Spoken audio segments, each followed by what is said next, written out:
Akdeniz mimarisini tamamen evin içine taşımış bir ev turu olacak bugün.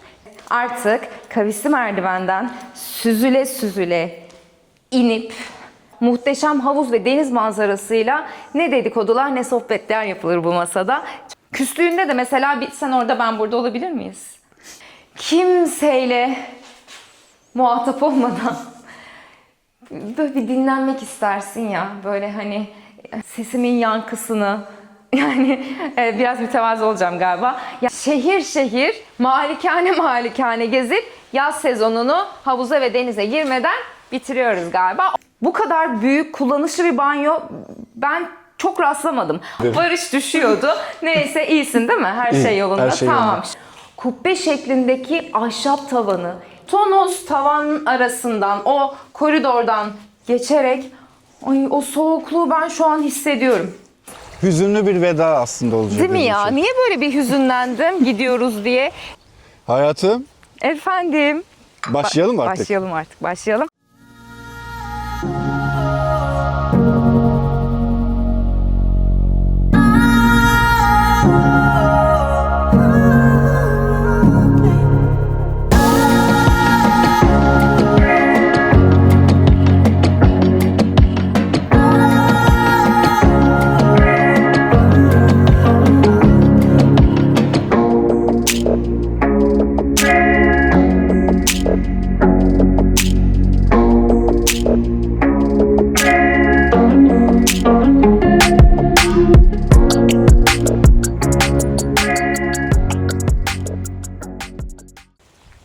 Herkese selamlar. Ben Serap Akıncı. Bugün Bodrum Yalıkavak'tayız. Küçük bir koy manzaralı, 5 dönüm arazi üzerine kurulmuş bir malikane gezeceğiz. Malikanemizin içinde yok diyebiliriz. Master suite ile, 2 misafir yatak odasıyla, mahzeniyle, verandasıyla, aslında içeri girdiğimizde daha detaylı sizlere anlatmaya çalışacağım. Güzel bir ev turu olacak aslında bugün. Biz bu şekilde yaşam tarzlarını, farklı yaşam tarzlarını ya da görmek istediğimiz yerleri çekmeye ve gezmeye devam edeceğiz. Sizin de görmek istediğiniz, Serap lütfen buraya git dediğiniz yerler olursa lütfen yorumlara ekleyin. Ve bunları izleyebilmek için de zaten ne yapmanız gerektiğini siz çok iyi biliyorsunuz. Abone olup bize destek olun. Şimdi artık malikanemize geçelim. Evimizin kapısından evimize birlikte girmek istiyorum çünkü. Artık botanik bahçemizden ilerleyerek turumuza başlayalım. Buyurun. Evimizin ana giriş kapısındayız. Size evin içinden bir hemen kısaca bahsetmek istiyorum. Lüksten, modern dizayndan, modern çizgilerden neredeyse tamamen uzak diyebilirim. Akdeniz mimarisini tamamen evin içine taşımış bir ev turu olacak bugün. Tercihimdir. Ben çünkü içeri girdiğimde o ferahı, huzuru tamamen hissettim.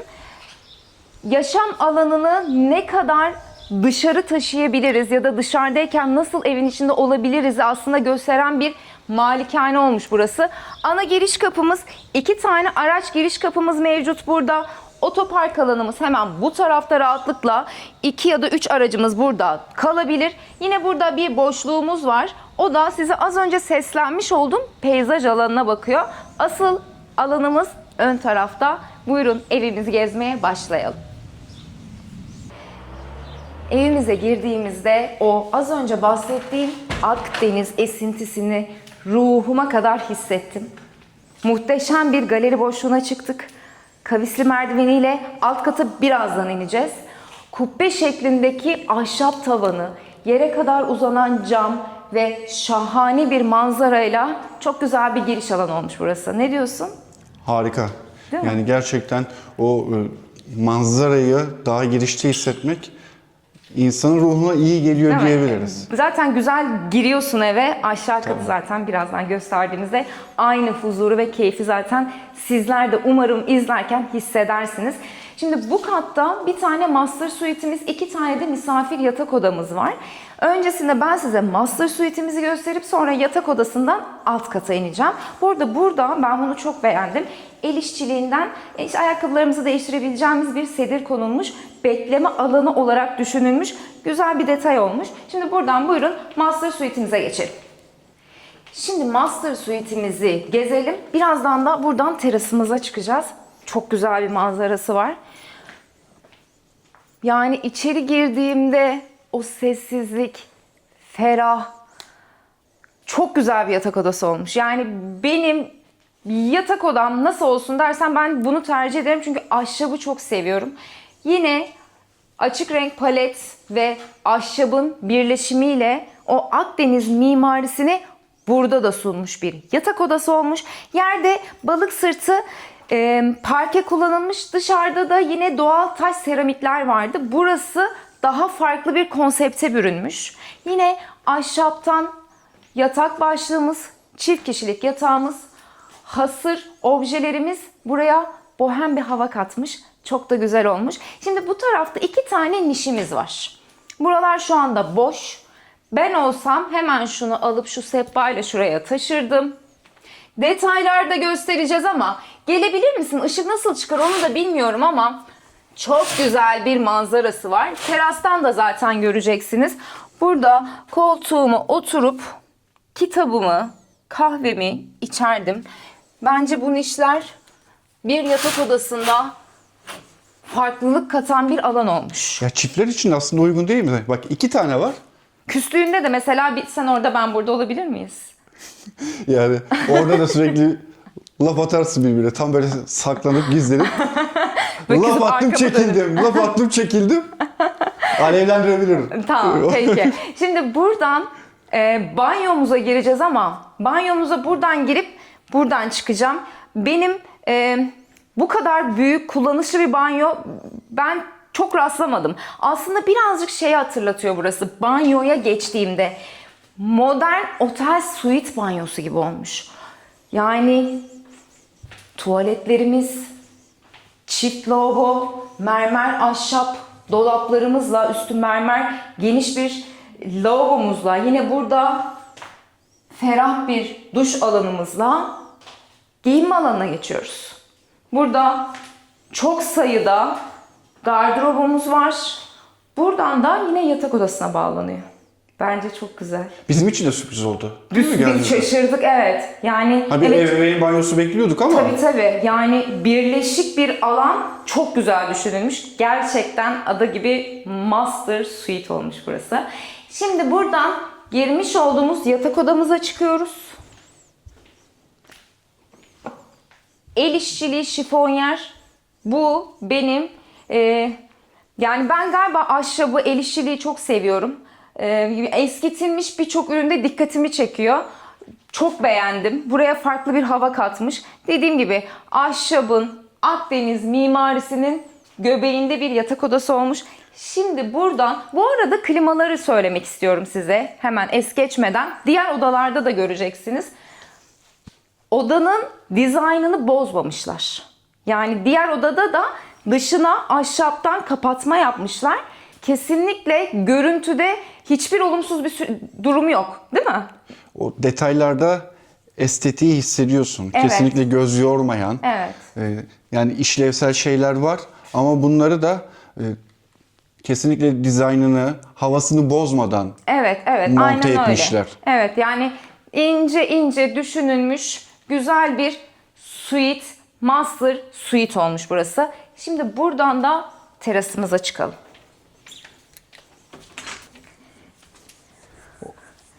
Ferah bir terasa çıkıyoruz. Esinti çok güzel. Güneş çok güzel. Burası birazcık da alt kattan bağımsız bir teras alanı olmuş.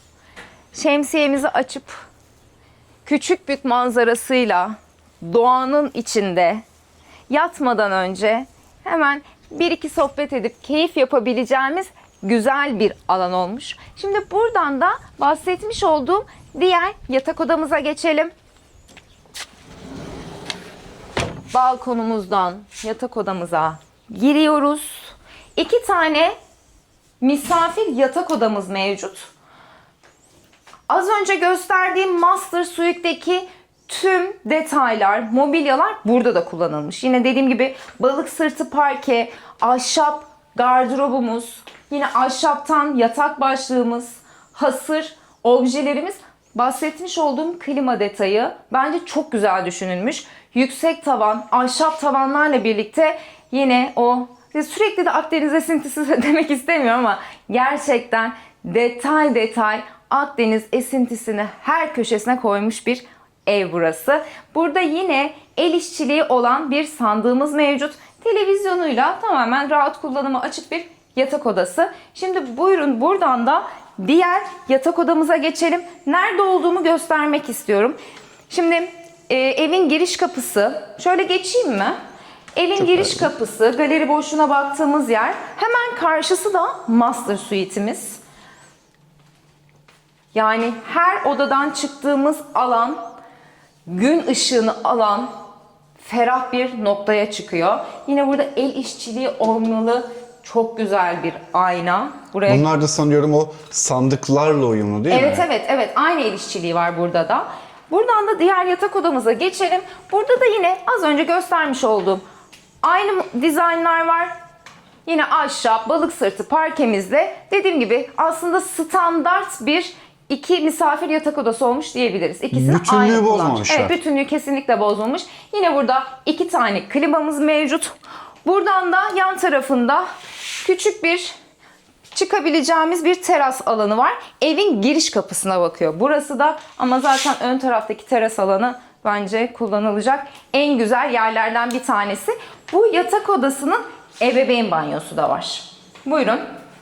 Yine 2 tane lavabomuz, ahşap dolabımız, mermer lavabomuzla birlikte güzel kullanışlı bir banyo olmuş burası. Yani yeter. Tamam, ebeveyn banyosu için daha ne olsun? Şimdi artık kavisli merdivenimizden bayıldığım o salona inmek istiyorum. Ve o güzel detayları sizlere göstermek istiyorum. Evet, artık kavisli merdivenden süzüle süzüle inip ben bu galeri boşluğunu çok sevdim. Sesimin yankısını, yani biraz mütevazı olacağım galiba. Yani kendi sesimi duymak beni başka bir yerde hissettiriyor. Burası çok farklı bir karakter olmuş. Burada kullanılan masif ahşap masamız, yine iskeleti ahşap oval sırtlığıyla bence tam olarak olması gereken bir masa sandalye takımı olmuş burası. Şimdi bu alanda wellness suite'imiz var, mutfağımız ve tuvaletimiz mevcut. Hemen arka tarafta oturma alanımız, masamız, 2 farklı oturma alanlarımız var. Oraları birazdan göstermek istiyorum çünkü wellness suite'imizi bir gezmek istiyorum. Çok güzel düşünülmüş. Bu arada benim bir şey dikkatimi çekti. Evin içinde elbette kitap okumayı seviyordur ev sahibimiz. Ama kütüphane eksik. İçeri girdiğimde de bunu hissettim ama nerede olabilir dediğimde tam bulunduğum yerde bir kütüphane olsun isterdim.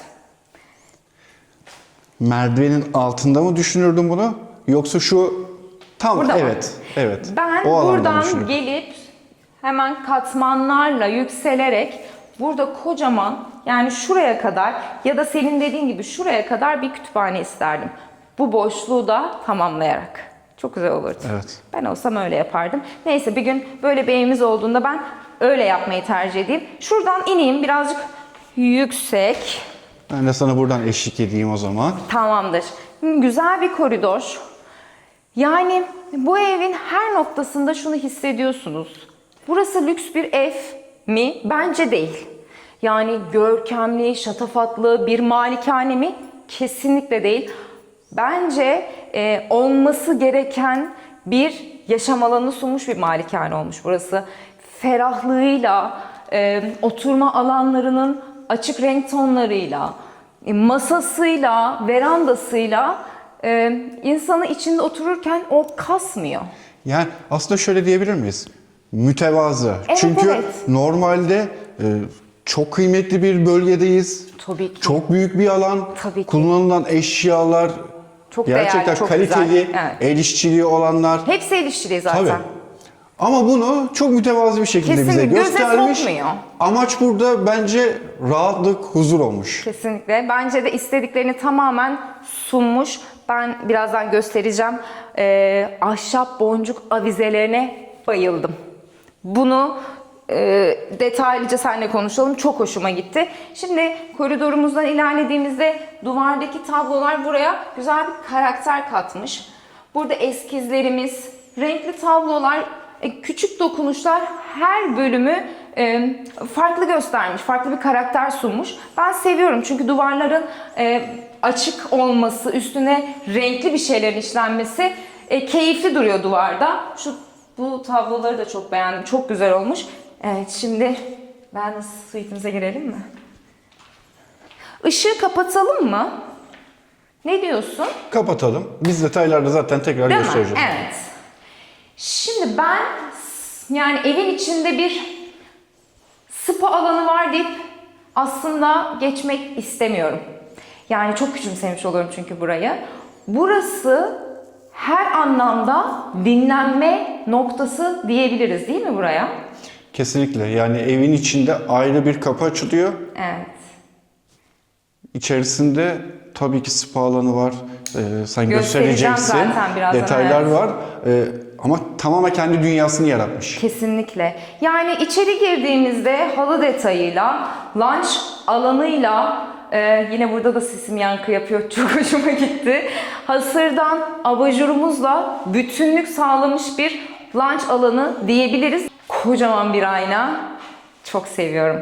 Çok güzel detay sunuyor her yere. Şimdi burada saunamız ve buhar odamız mevcut. Bunları detayda göstersek bence çok daha güzel olur diye düşünüyorum. Çünkü hem karanlık olmasından kaynaklı şu an nasıl çıkıyor bilmiyorum ama çok güzel. Asıl bence gerçekten mi ya dediğim bir alana geçeceğim.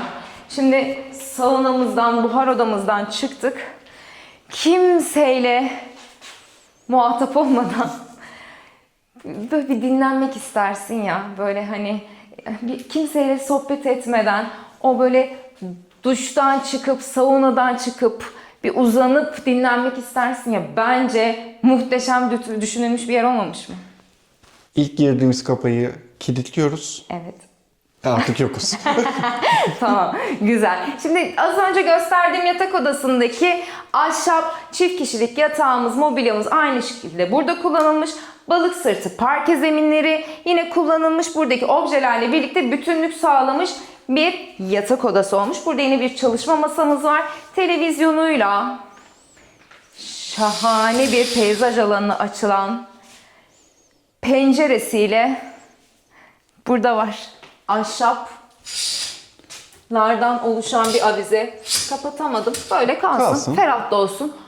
Her yerde ahşap boncuk avize kullanılmış. Her yerde. Salondakiler de çok güzel. Çok güzel düşünülmüş. Ben bu avizeleri giderken bir değerlendireyim diyorum. Ne diyorsun? Her gezdiğimiz evden bir örnek, bir detay alıp kendi evimizde yavaş yavaş tasarlamış oluyoruz değil mi? Evet. Kesinlikle öyle. Şimdi buradan artık salonumuza geçip oradan da mutfağımıza geçeceğiz. Lütfen buyurun.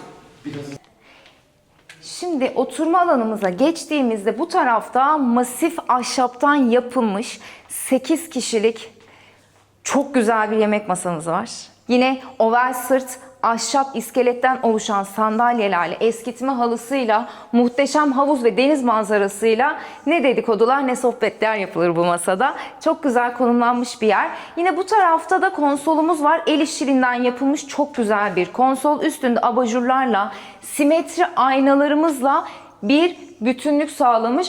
Evin perdeleri çok güzel düşünülmüş. Ketenden her yerde o hissettiğim Akdeniz esintisi her noktada düşünülmüş. Yine bu tarafta da hemen camın önünde çok güzel bir konsol, üstündeki abajur detaylarıyla bu farklı bir alan olmuş.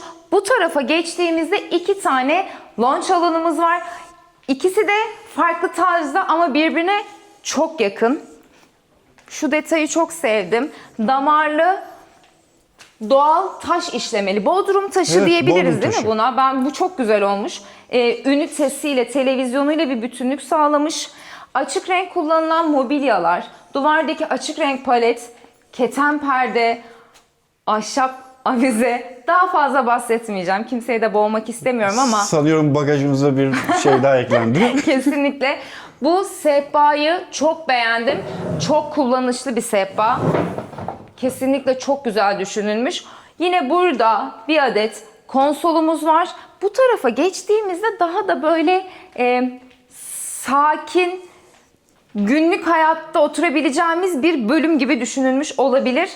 Buranın yan tarafa bakan manzarası, masif sehpamız, L koltuğumuz, hemen köşede abajurumuzla güzel bir köşe olmuş değil mi burası? Ferah. Kafa dinleme Evet yeri. evet. Sakin, hemen şurada bir bacaklarımızı uzatıp dinlenebileceğimiz bir alan olmuş. Şimdi buradan, yine burada da Bodrum taşlarını görebiliyoruz. Aynı şekilde damarlı Bodrum taşı, el işçiliği. Şunlar çok güzel. Bir gösterebilir misin? Çok hoşuma gitti bunlar. Yine altında mermerin içine saklanmış şöminemiz mevcut. Şimdi bu taraftan artık mutfağımıza geçelim. Sonra da dışarıdaki alanlarımızı görmeye gidelim. Şimdi artık mutfağımıza girelim. Kendimi mi gördüm?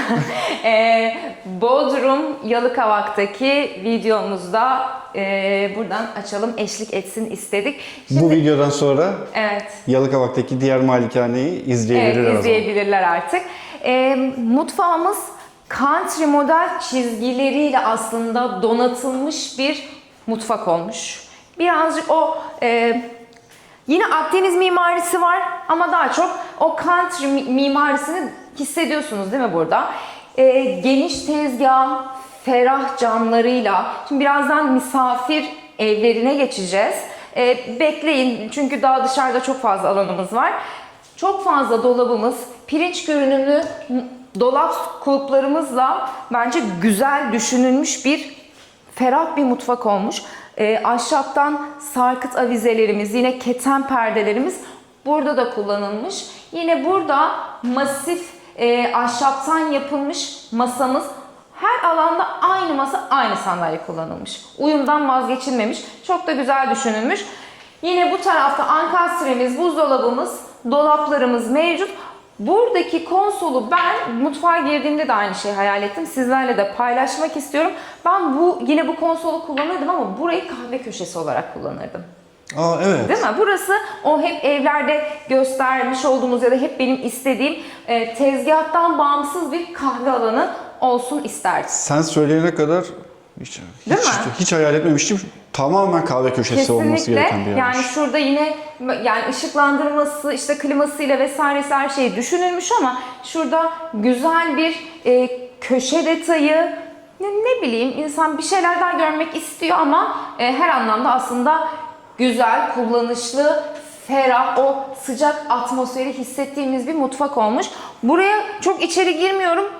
Çok büyük bir çamaşır odamız var. Tamamen dolaplarla, çamaşır makinemizle, kurutma makinemizle dolu bir depolama alanı olabilir. Şimdi biz artık buradan verandaya çıkalım. Verandadan misafir evimiz ve misafir yatak odalarımızı göstermek istiyorum size. Sonrasında havuz, bahçe devam Mahzen. edelim. Değil mi? Aa, mahzenimiz var. Mahzen gizli yapı gibi. Sonra da orayı göstereceğiz. Devam edelim. Salonumuzdan verandamıza çıktık. Burası 300 metrekareden oluşan bir dek alanı. Oval bir yapı burası. Yani keskin hatları olmayan bir malikane yapmışlar. Neden özellikle bunu söyledim? Yani o lüksü, o böyle kasıntıyı hissetmiyorsun. Hem o sıcaklığı bize veriyor hem de taş kolonlarla, kemerlerle güzel bir atmosfer sunmuş aslında buraya. Güzel bir oturma alanı sunmuş. Şimdi bu tarafta 3 ayrı masamız mevcut. Ahşaptan yapılmış. Yine bu da masif ahşaptan yapılmış bir yemek masası. Mutfağın çıkış kısmında isterseniz içeride, isterseniz burada yemeğinizi rahatlıkla bu manzarada yiyebilirsiniz. Ben en çok burada galiba şu taraftaki oturma alanında ya da burada vakit geçirmek isterdim. Hem serin Hem muhteşem bir manzara, havuza da yakın, mutfağa da yakın, değil mi? Burası tam vakit geçirmelik bir yer olmuş. Zaten serinlik dedik ya, aşağıda da serinlik var dedik. Evet. Yukarıda da, terasta da vardı. Burada havuza yakın o serinliği hissetmek şu an çok Evet, güzel. Şu ses. Yani her an girebilirim ama tabii ki biz ne yapıyoruz? Girmiyoruz. Çünkü biz çalışıyoruz. Bu yaşam alanlarını size göstermek için şehir şehir, malikane malikane gezip yaz sezonunu havuza ve denize girmeden bitiriyoruz galiba. Olsun, ben bundan da çok keyif alıyorum. Yine burada da havuz alanına yakın güzel bir oturma alanı. Demirden yapılmış farklı bir konsept olmuş. Buradaki geniş ahşap iskeletten yapılmış, renkli mobilya kullanılmış, masasıyla, sehpasıyla güzel bir bölüm olarak düşünülmüş. Şimdi bu taraftan, şimdi burada misafir evimiz ve mahzenimiz var. Hemen ön tarafımız havuz ama ben öncesinde misafir yatak odalarımızı göstereceğim. 2 tane misafir suitimiz var burada. Şimdi o tarafa ilerleyelim.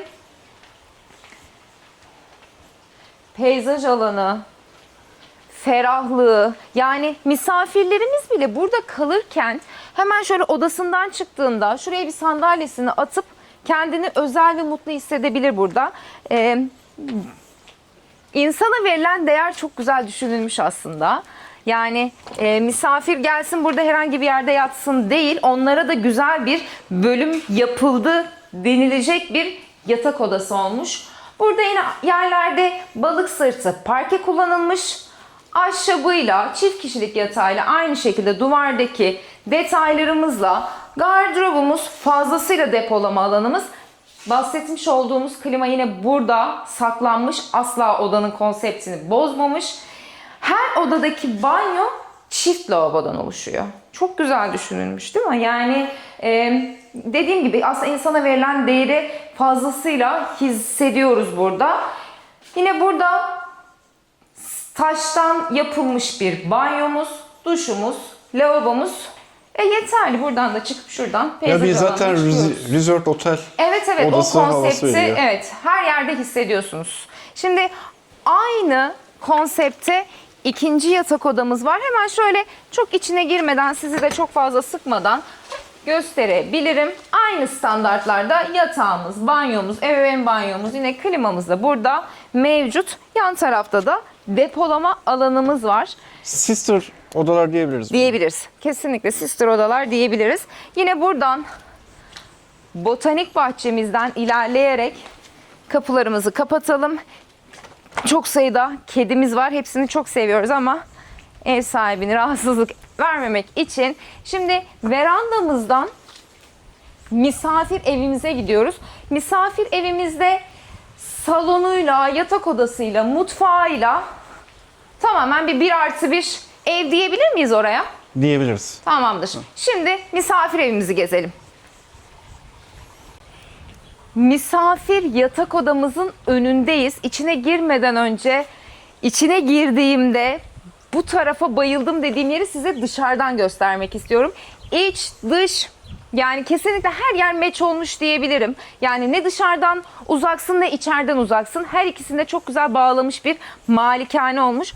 Burası yatak odasının oturma alanı. Bakar mısınız? Yani şurada oturuyorsunuz. Detaylarda göstereceğiz. Kocaman, müthiş bir manzara. Yani bazı gittiğimiz evlerde misafir evlerini gezerken o korktuğum şey var ya, misafir arkadaşlarımızı çok seviyoruz ama yani böyle bir misafir evi gitmez. Sezon boyunca bizde kalırlar diye düşünüyorum. Zaten Neyse. sizi de görmüyoruz derler. Aileyiz derler. Rahatsızlık vermiyoruz Tabii, derler. tabii. Başımızın üstünde yeri Yani. var. Yine ben burada evde yaşıyormuşum gibi hissettim. Evet, olumlama yapıyoruz. Şimdi misafir evimize girdiğimizde o dışarıdan göstermiş olduğum oturma alanımız, sehpası çok güzel. Şöyle bir oturmak ister misin? Kesinlikle. Ben de karşındaki üçlü oturmak istiyorum. Yani bu ağaçtan yapılmış küçük küçük detaylar üstünde cam çok güzel olmuş. Sehpasına bayıldım. Hemen karşıda biberiyelerimiz. Şahane bir manzara. Küçük bir lavabomuz var burada. Bir ince yaz yağmur akşamüstü. Ay evet. Gördün. Evet. Dedi ki yağmurda bir de havuza gireyim. Ay Farklı bir his. çok güzel olur. Evet. Şimdi bu tarafta hemen girişte yeterli diyebileceğimiz bir lavabomuz var. Dolaplarımız var. Oturma alanımız. Yine burada keten perdeler. Hiçbir şey atlanmamış burada. Ay bu böyle gölge, serin odaları seviyorum. Ben güneş giren odaları sevmiyorum. Beni mutsuz ediyor.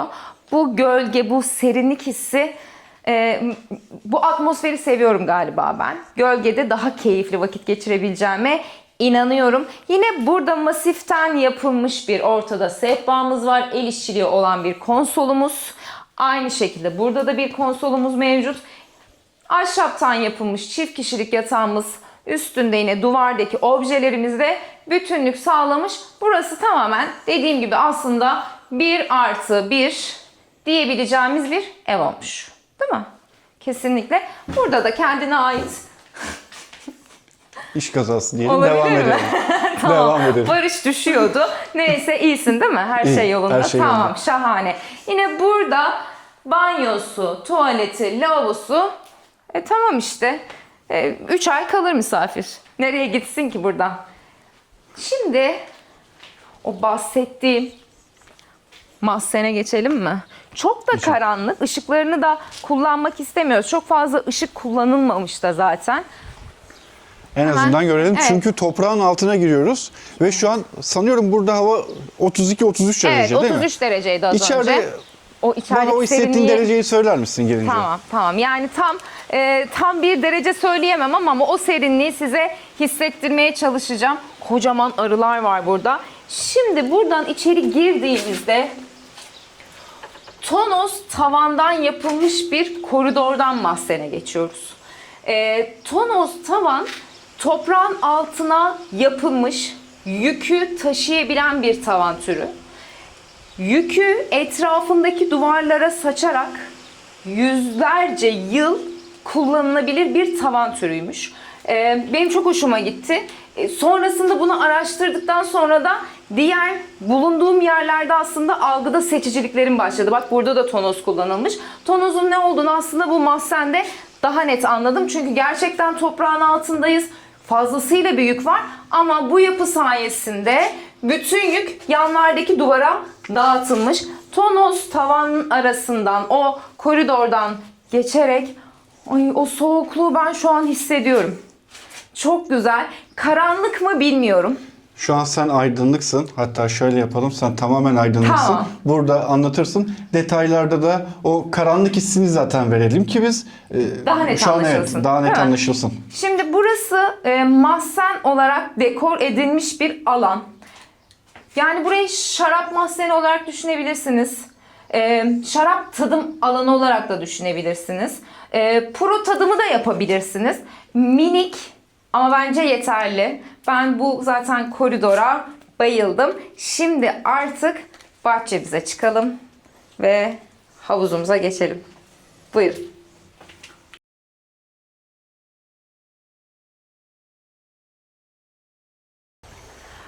Artık evin en keyifli alanındayım. Havuz tarafında final yapmayı seviyorum. Giremediğim için en azından yanından geçmek istiyorum. Şimdi buradan böyle devam edelim lütfen. Muhteşem bir küçük büyük manzarasıyla, oturma alanlarıyla, kabağına da güneşlenebileceğimiz çok güzel köşemizle ve kocaman peyzajımızla çok güzel bir yer gezdik değil mi yine? Mükemmel bir yerde. Evet. Ben kendimi çok mutlu hissettim. Bazı çekimlerde şeyi hissediyorum. Bence siz de bunu beni izlerken hissediyorsunuz. Böyle kasılıyorum. Enerjisi tam bana geçmiyor. Sonra biraz kendime gelmeye çalışıyorum ama bu evde tamamen o Akdeniz esintisini ruhumda hissettim. Çok güzel bir yer çünkü. Şimdi havuzumuz 187 metrekareden oluşuyor.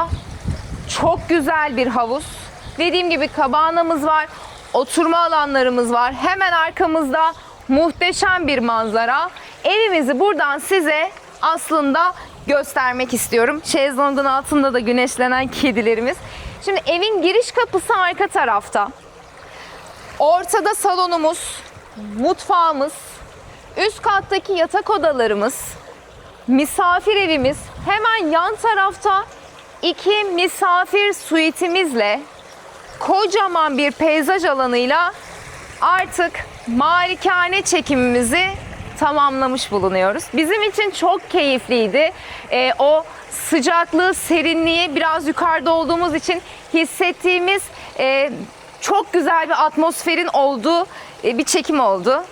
Hüzünlü bir veda aslında olacak. Değil mi benim ya? için. Niye böyle bir hüzünlendim gidiyoruz diye. Ben işte bilmiyorum, belki burcumla da alakalı, sevdiğim yerlerle bir bağ kuruyorum ve koparken de üzülüyorum. Neyse, belki arada Onur Bey'e söyleriz de bir turlamaya geliriz buraya. Evet, bize buranın kapılarını açan, bu malikane çekimini bize sağlayan Property Turkey İstanbul'dan Onur Bey'e çok çok teşekkür ediyoruz. Bodrum'da bize çok güzel kapılar açıyor. Biz aynı şekilde çekimlere Bodrum'da devam edeceğiz ve çok heyecanlıyım. Çok güzel yerlere götürecek Onur Bey, sağ olsun bizi. Artık videomuzun sonuna geldik. Bizi izlediğiniz için çok teşekkür ediyorum. Çok güzel geri bildirimler de alıyorum. Aynı şekilde biz turlarımıza devam edeceğiz. Bizi izlemeye lütfen devam edin. Videonun başında da söyledim, şimdi de söylüyorum. Bize destek olun ve lütfen abone olun. Kendinize çok iyi bakın.